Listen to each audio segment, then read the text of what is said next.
Welcome to the Brown Bag Business Chat. Today we have Jami Mays with ImageWorks, a Genesis-focused website development firm out of Athens. Jami, tell us a little bit about what you do and who you do it for.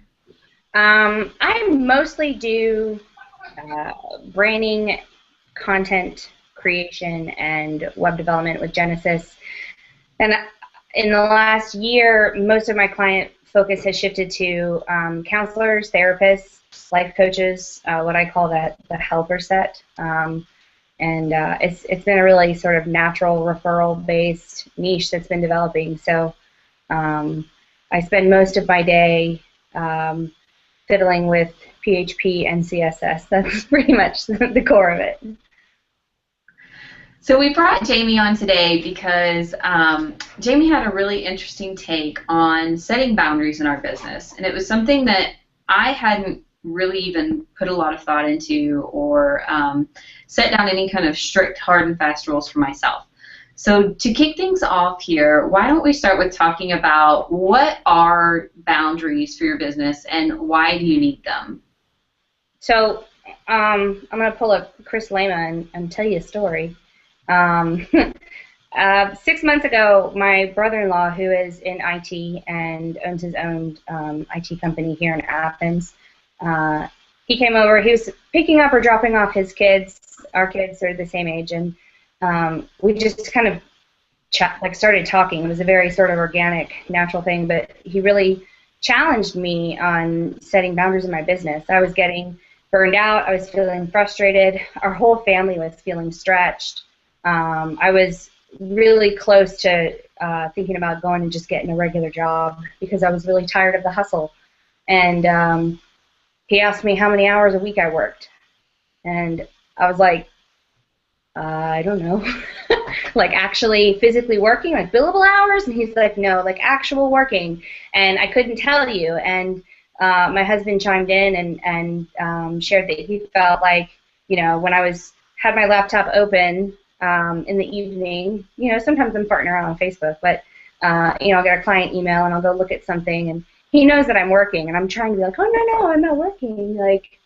So what I realized was that I just did not have any clear boundaries, and I was feeling stretched and invaded by my work because I was not telling my work where it needed to belong. So that said, I feel like for me personally, and I think a lot of people, setting boundaries is my most authentic form of self-care. Like, it is the best way that I can take care of myself.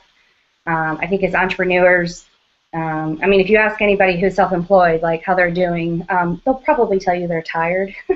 They'll probably tell you they're busy, which is fine. We want to be busy, but I made a conscious decision about 6 months ago to stop letting my work tell me what to do, and it's been super liberating.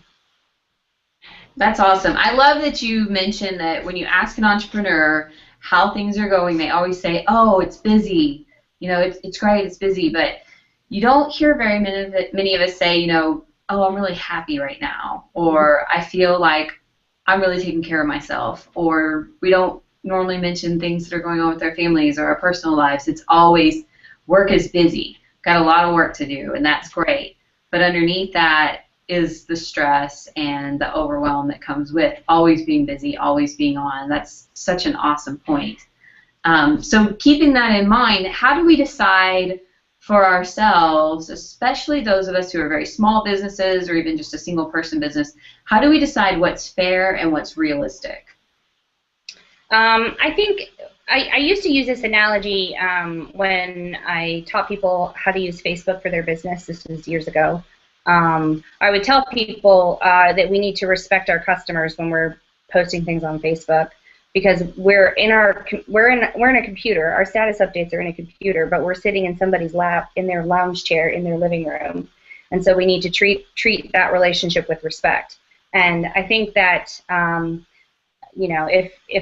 if I wouldn't have my laptop open at the dinner table while my family was eating dinner, it's not appropriate for me to have my phone open looking at an email. And so for me, I have to take like a real literal stance on, what am I supposed to be doing right now? And if right now is dedicated to work, then I'm working. And if my son is home from school, I'm not working anymore. That, for me, that's kind of the boundary. When he goes to school, when he comes home from school, that period of time is my window for working. And so, do I answer emails after he's home? Of course. Do I answer emails on the weekends? Sometimes. But I try to set myself some real classic 9 to 5, Monday through Friday hours. And I'm not hosting people's websites for them. I'm not, configuring and hosting their email accounts for them.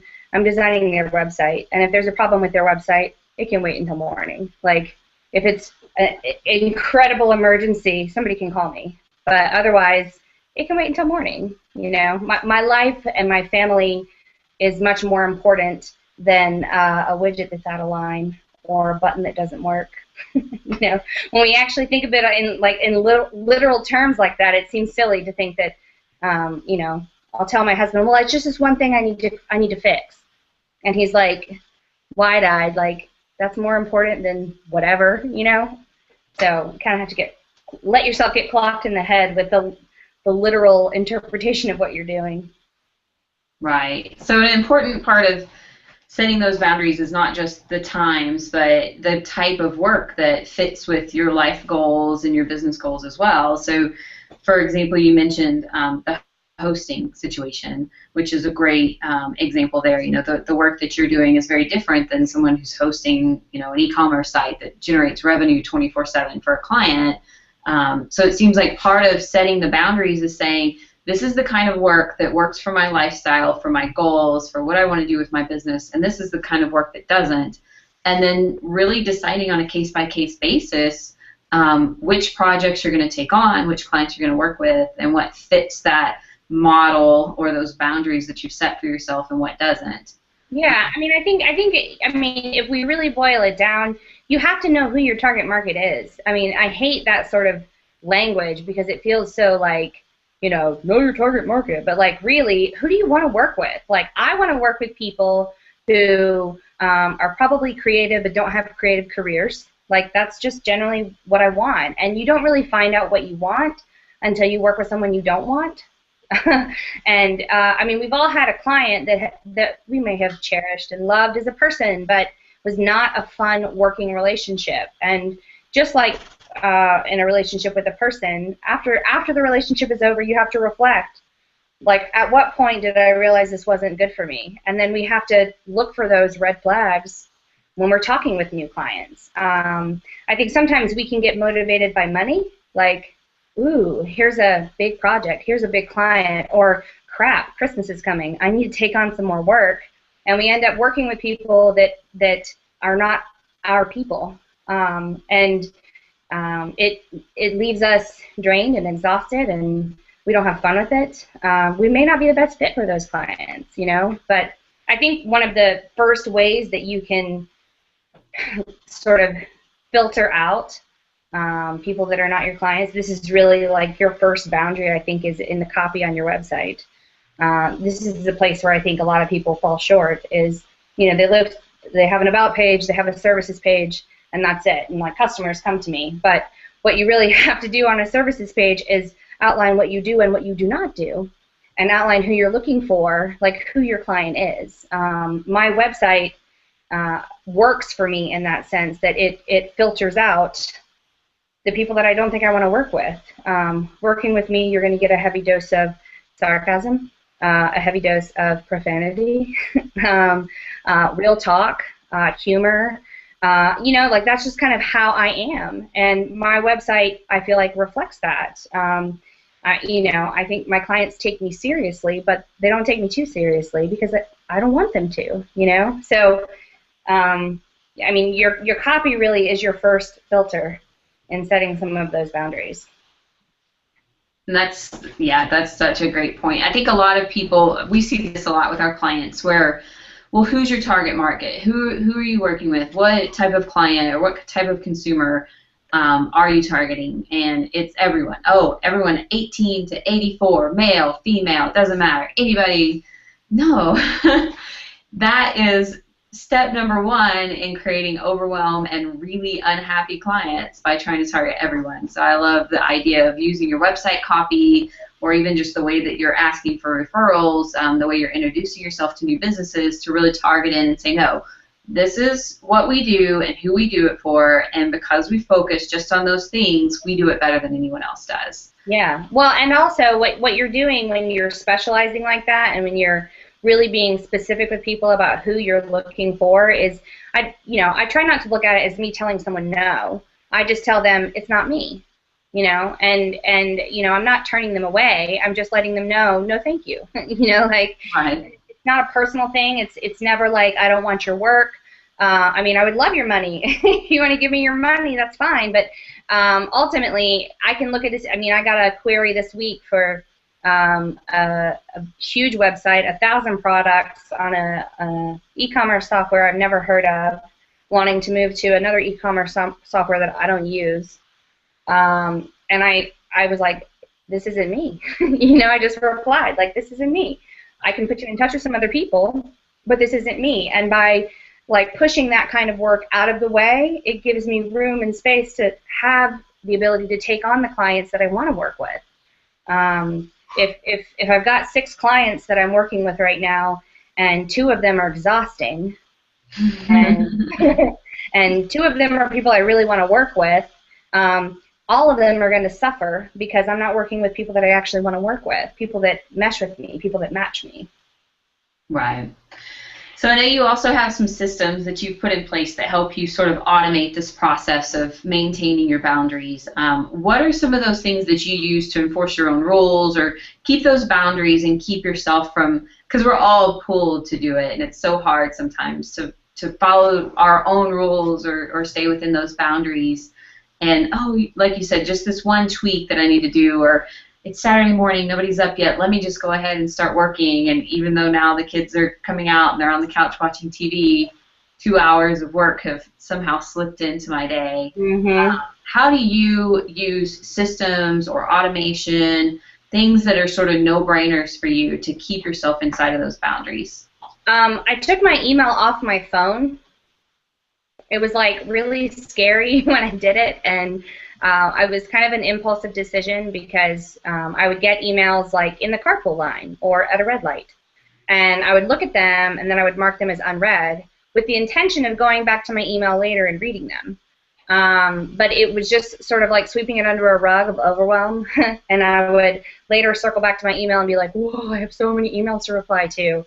Or I would, like, they'd fall through the cracks. I would have an email that 4 days went by and I forgot to reply to it because it fell off to the 3rd and 4th page of my Gmail. So the first thing I did was, I mean, it was really an act of desperation. I took Gmail off my phone. And I could, it's still on there. I have an Android, so I can't, like, totally remove it. It's, like, built in. But I can go in if I need to, and I can refresh it, and it will open up the unread email messages. But I don't have any notifications. It is not set up to sync. That is one of the biggest things to me that has been liberating and given me boundaries. And it really has nothing to do with my clients. It's got to do with my time is my time, and if I have my computer with me, I can check my email there. If I go pick up my kid at the library, I could check my email there. Like, what did we used to do before we didn't have our phones? We were productive business people. 10 years ago, there were, decades of people running successful businesses long before everybody had their email in their pocket. So that was the first thing. And the tool that I put into place with my clients that really helped with that was Trello. And Trello is a project management tool. It's free to use.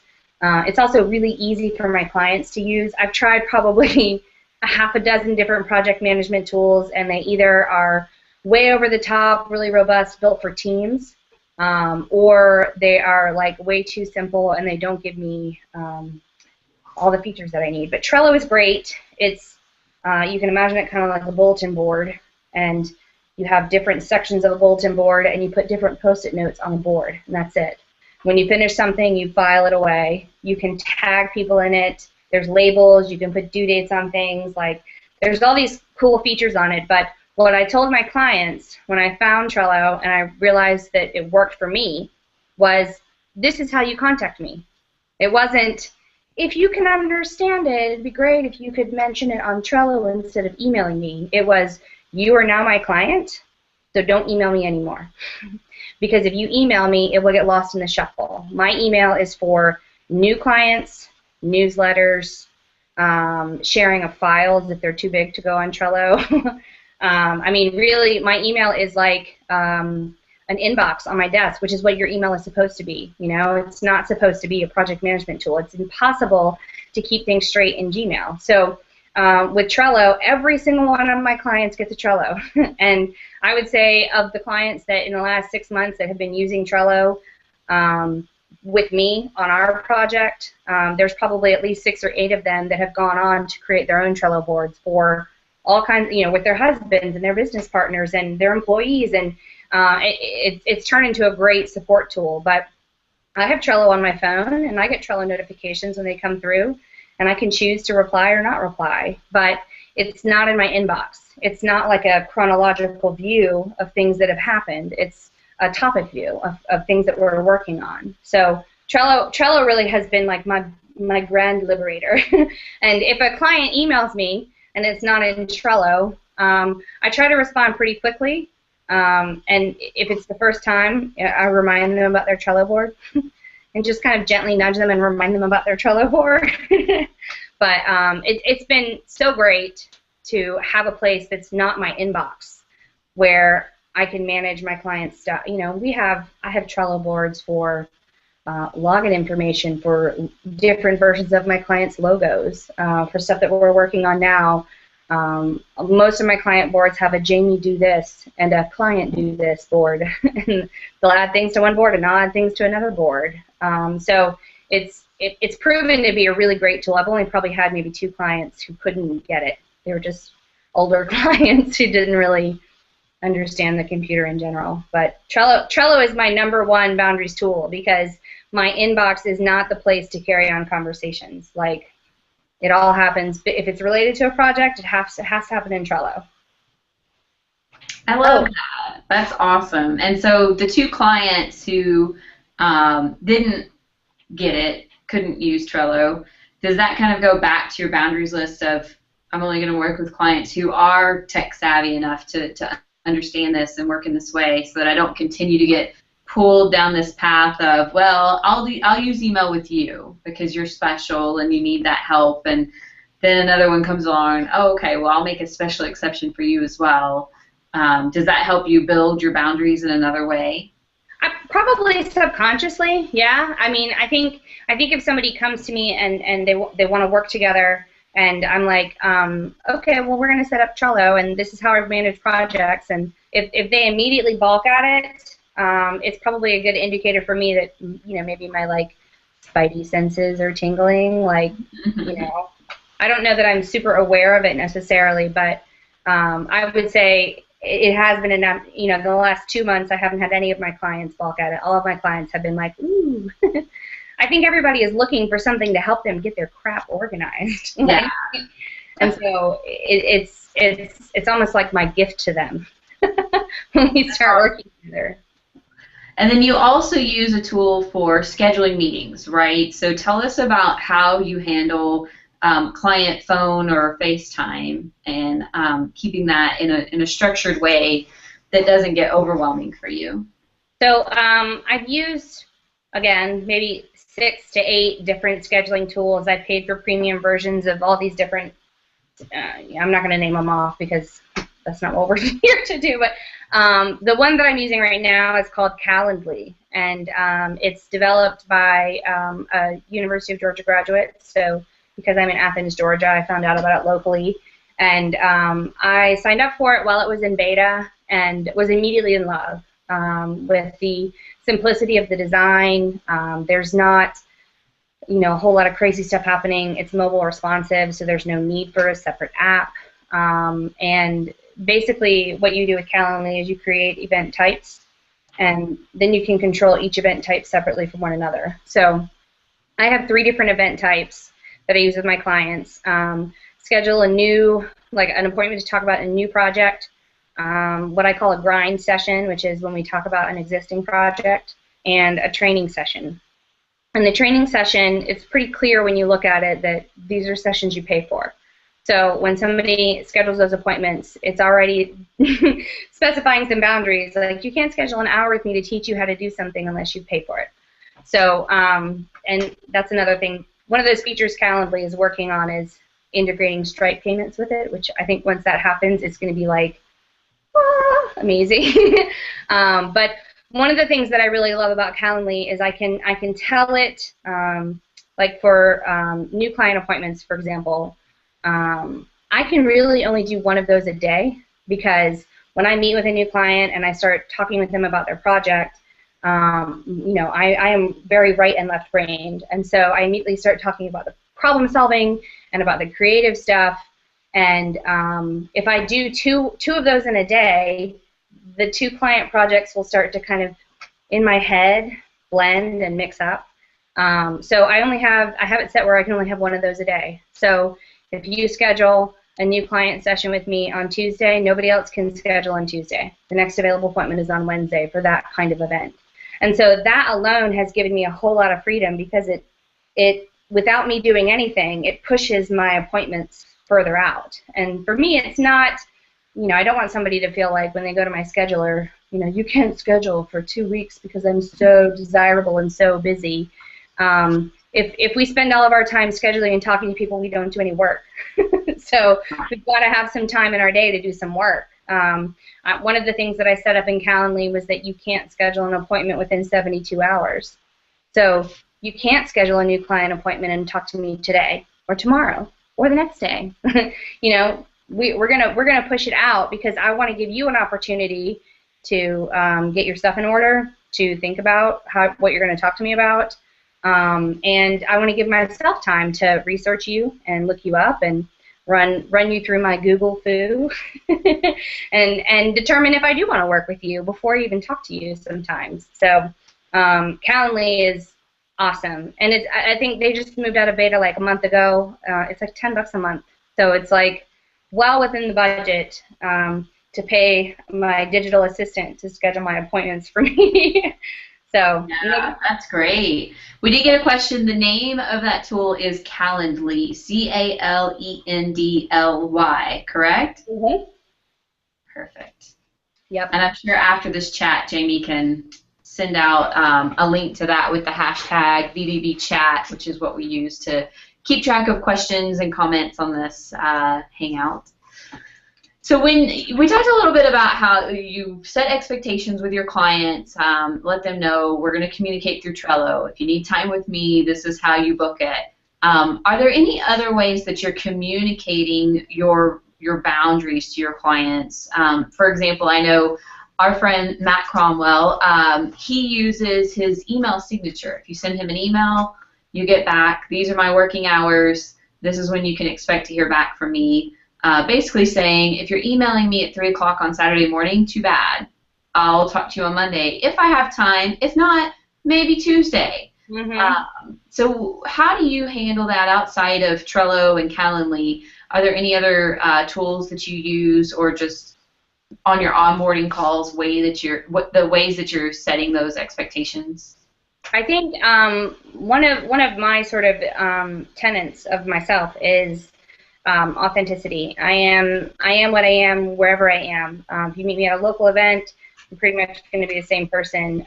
If we get to know each other, I'll probably complain to you, because that's what I do. I will testify. I'll probably tease you at some point in our working relationship together. You know, like this is kind of who I am. It's who I am with my friends. It's who I am with my family. It's who I am with my clients. And I think for me, the most liberating thing has been having one persona, because then I don't have to maintain a whole lot of different things happening. I think when I started my business, I felt like I had to have like this professional Jamie, you know, and you know, I had to have like really professional headshots and like a really cute briefcase and like a really great laptop case, and you know, like if I was going to work in a coffee shop, I wanted people to look at me and think, "Ooh, wow, she's a big deal." I don't care about any of that stuff anymore. I feel I feel like carrying on like we are someone that we're not is a huge hindrance to our own growth. And so for me, with my clients, you know, you can do a little bit of Googling and find out anything you want to find out about me. I mean, there are no secrets with me. And having a very real realness about myself with my clients kind of gives them the freedom to have some realness with me and like recognize that I'm a human and not just this magic interneter who like makes things come out of midair on the internet, you know. If I'm sick, you know, I let my clients know, like, hey, I'm sick. Like last year, I fell really ill and was in the hospital for 5 days, and I just emailed all of my clients that I had open, and I was like, hey, this is what's going on, and I was terrified that they would be like, well, I have to have my website tomorrow, and like run away and like ditch me or whatever. Every single one of them was like, wait until you're well. You know, like, let's circle back on this. And they gave me 6 solid weeks to recover. And I was thinking about their projects, but I sure wasn't working on them. And I feel like when we respect ourselves as humans and not just business people, other people see us as both things as well. I think, you know, we get out what we put in. If we are trying to be this, you know, do-it-all business person who's like pushing out products all the time and doing like phenomenal things and speaking here and doing this and doing that, like eventually you crumble. Like eventually you burn out. And I want my clients to look at me as a talented human, and that's all. You know, if I can solve some problems for them along the way, great. I'll send them an invoice. But outside of that, I feel like, you know, the most liberating thing in terms of just a shift in myself was recognizing that I want my clients to see me as a human. I want my clients to see me mess up or drop the ball or apologize or be humble or whatever, you know, like those sorts of situations open you up to a real human connection with your clients that I think is oftentimes we overlook because we're so busy with the work, you know, that we don't remember to just be human to each other. So what happens, how do you reset when you do cross your own boundaries? You find yourself working too much outside of those designated work times, you're answering emails on the weekend, you're letting things slide with clients not going straight to your project management tool and sending you the emails. These clear boundaries you've made for yourself, you're bound to step outside of them. What's your technique for resetting and getting yourself back on track? I think the first thing is that I don't beat myself up about it. If I've got a pressing deadline and I know that I'm going to have to work on the weekend over it, I let my husband know, I let my son know, you know, like everybody needs to know I'm not stealing away to try to sneak work. Like, I need to work right now. And when that happens, it happens. I mean, it's only natural that sometimes variables are going to make things shift. Like that I think that's the first thing for me is to not beat myself up about it and to communicate with the people that are in my life that this is actually, I'm conscious, I'm aware, this is what I'm doing right now.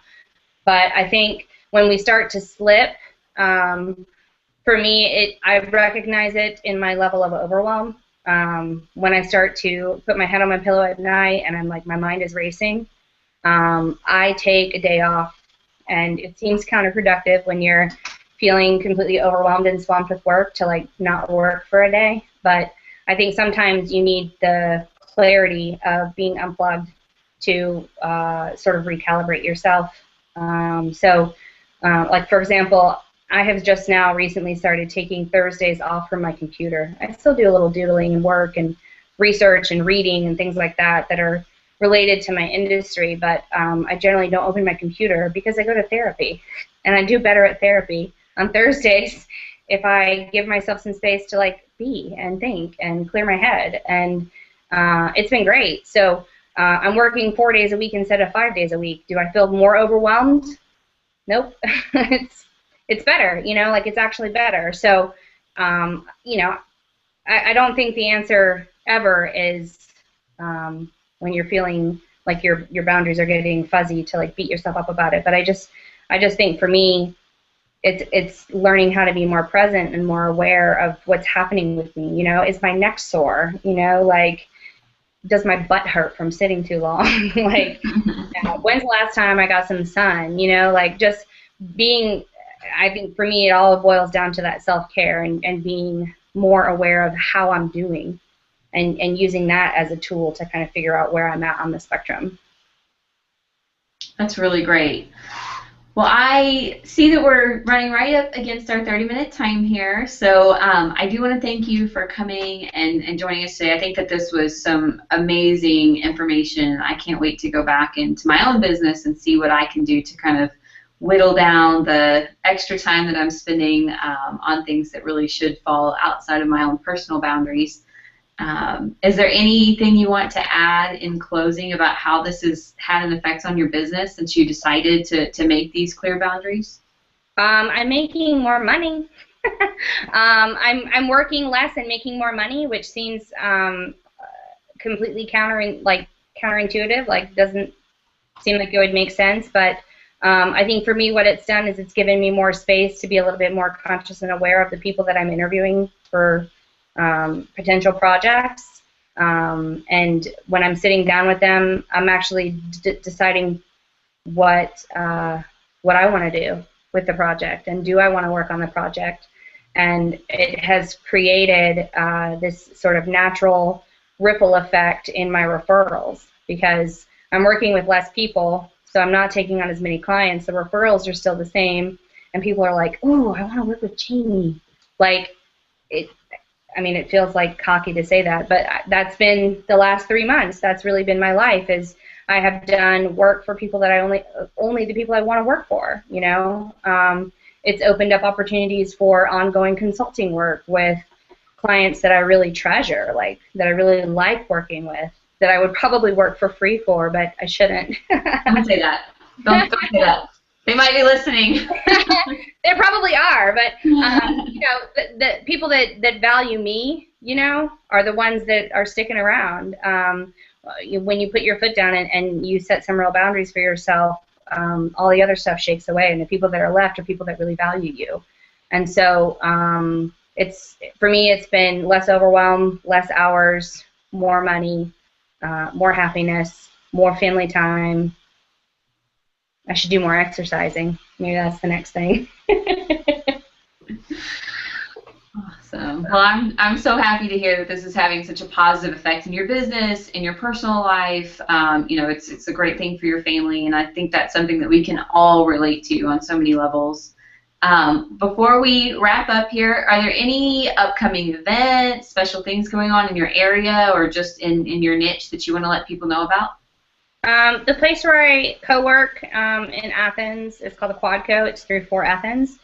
If you're in Athens, it's free co-working on Wednesdays, so you can come by and check out the space and join up or something. That would be cool. And my son's band concert is tomorrow night, his first band concert, playing the trombone. So. Oh, that's going to be adorable. I am looking forward to seeing the videos of that on Facebook. That'll be so much fun. Well, over in my neck of the woods, we have a few things coming up. On Friday this week, we have our new member orientation for the Denton Chamber of Commerce. I don't know what time that starts. I think it's at 10 o'clock, but check the website. And then immediately following that is our networking lunch, which is typically at noon. I did not write down the time, so check the website. That's this Friday. Our monthly membership mixer is going to be October 23rd, which is a Thursday at 5 o'clock. It's going to be at the Classic dealership on 35. And the last big one that we have coming up is going to be our Women in Commerce event, which is a luncheon on Friday, October 24th at 11 o'clock. That's going to be an awesome panel of very successful women business owners in North Texas who are going to talk to us about mistakes they made, what they learned from it, how they've gotten to where they're at in their businesses. That's going to be really exciting.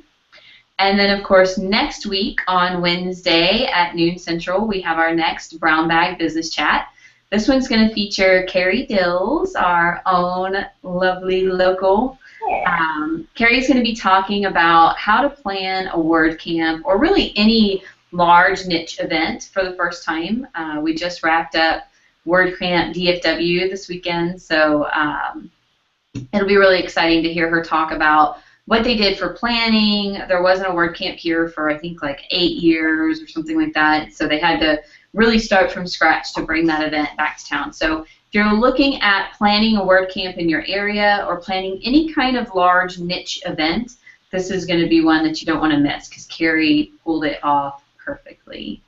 So we will see you next Wednesday at noon Central on the Brown Bag Business Chat. Bye.